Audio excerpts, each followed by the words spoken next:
बच्चाको डिम्याट खाता खोल्ने सोच्दै हुनुहुन्छ?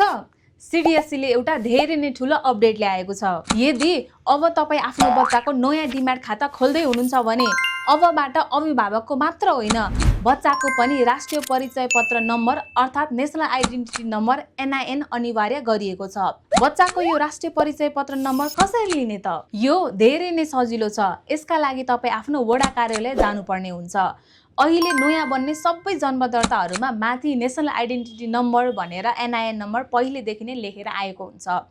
त्यही नै तपाईको बच्चाको राष्ट्रिय परिचय पत्र नम्बर हो। तर यदि तपाईको बच्चाको पुरानो जन्म दर्ता छ र त्यसमा NIN नम्बर छैन भने के गर्ने? त्यसको लागि पनि आत्तिनु पर्दैन। तपाईँ आफ्नो वडा कार्यालय गएर त्यो जन्म दर्ताको प्रतिलिपि लिनुहोस्।